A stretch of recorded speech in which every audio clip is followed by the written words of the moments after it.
This is Rocky with PranicLifestyle.com, and today I want to talk about doing service. How much energy are you releasing to the world? You know, Master Choa used to talk about doing service, and he would say, are you releasing megawatts, or are you releasing like gigawatts of energy out to the world? You know, because we're all energy transformers. Some people put out, you know, a certain amount of energy. Others might put out more. Depends on how much energy you need, right? If you're not doing anything, you know, then you might not need too much energy. But if you're doing like big things and like serving like thousands or, you know, even millions, you know, massive energy will come through you. And you know, you have to design your service to where it's like fits into your life. Where like some people might go and do, like they'll come to the soup kitchen once, or like you see them in the food warehouse like every, you know, one time maybe, or like every year, or like every couple months.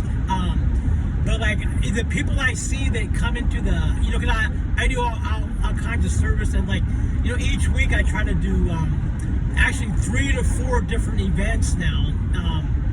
You know, like on Mondays we do a big feeding, and they feed about 1,100 meals every Monday. Give out clothing, and it's in the, you know, it's in the city, in the most needy part of town, so to speak. And then on like Wednesday or Thursday we have like another place we go to. It's like another community kitchen. People come and eat for free, basically. It's like a really nice restaurant, really. That's called One City. And then we have the Harvesters, which is like a, you can check them out, harvesters.org. That's one of the big warehouse we go to, and I try to go once a week also. And each one of these things takes 2 hours, basically, of actual time there, maybe hour and a half, 2 hours. But then you got drive time, you know, could be 30 minutes each way. So anyway, I try to keep busy while I'm doing that, and like doing other things to reduce service as we're going. But anyways, but you have to like be consistent. You don't have to be doing like as much as like I'm talking about. Like on Saturdays we coach like youth sports, like soccer. So like little kids soccer. So that's like another 2 hours on Saturdays. So anyway, that's about 4 things a week, not including like all the energy work and the Twin Hearts and the, you know, all the other stuff, playing the mantras and stuff, which is like another way, you know, the way to do service. But we don't make another video about that. Today we're talking about like in-person service, you know, actually where you're actually physically there. But you know, you have to be consistent, and like there's people that I see, they've been doing it for years and years and years, and they're all happy people. And they all look young, so to speak. Or they all look like they're happy and fulfilled, and you know, they have like all their needs fulfilled.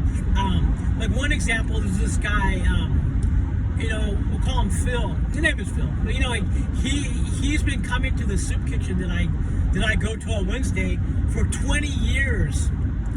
The dude's been coming for 20 years. Because I used to go like, I was going like 21 years ago, and then he came in and started helping out on one of the days and as a supervisor, because like each day they have like a different supervisor that, you know, it's a volunteer that basically runs the kitchen. And he came like every Wednesday was his day, it was like Wednesday, but every day, every week for 20 years. So I saw him like, you know, I started going back to this one soup kitchen that I hadn't been going to in a while, for years, and I go in there and I saw him in there, and he's been going for 20 years straight.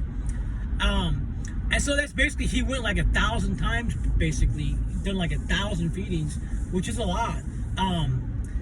And then, you know, like before that, there was like, you know, like when I first went in that place, there was like people who've been doing it for 10 years. Like another lady, Mary, she had been coming like every Thursday for like 10 years.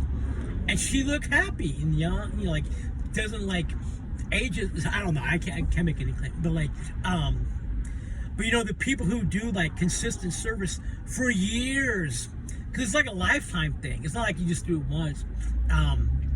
Like we have these kids that come out for like, they need service hours and they gotta just get their thing signed so they can be like, look, I do community service.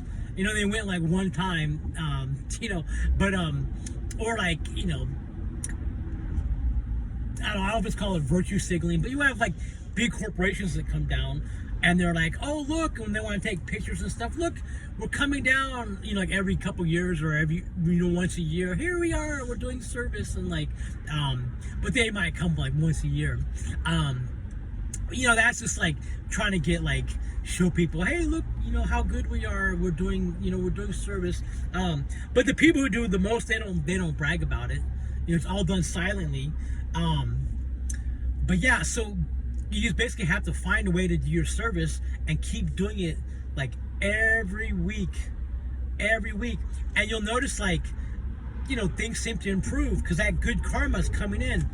You know, it's kind of like in the I don't know, in the Christian religion, they have the Lord's Prayer, and when he's on the spleen, they're like, I'm kind of paraphrasing, but like, Lord, give me this day my daily bread. Like my daily bread is like, you know, you got to go out there and generate your daily bread, your good karma. The active generation of good karma, that's the secret, is like the active generation of good karma, because people wonder like, how can I improve my life? How can I change my life? You know, how can I change my destiny, right? Well, I think basically good karma was like a major factor. You know, Master Choa used to always talk about multi-causal factors, like that any event, you look at something like, wonder, why did that happen to that person, or why did this happen? And it's because there's many reasons why things happen, but there might be unseen reasons. There could be a karmic factor, which is always a huge factor. And you know, it's kind of hard to tell, like, you know, people's karma, and like, I guess you can tell, like, you can kind of look at people if they have good karma or not. But you know, like, even like bad things happen to like beautiful people. So it's like, there's like just, I mean, so the way you mitigate it is like, you just have to go out and generate as much good karma as you possibly can, and then, you know, everything else should be good. All right, check out praniclifestyle.com. Have a good day.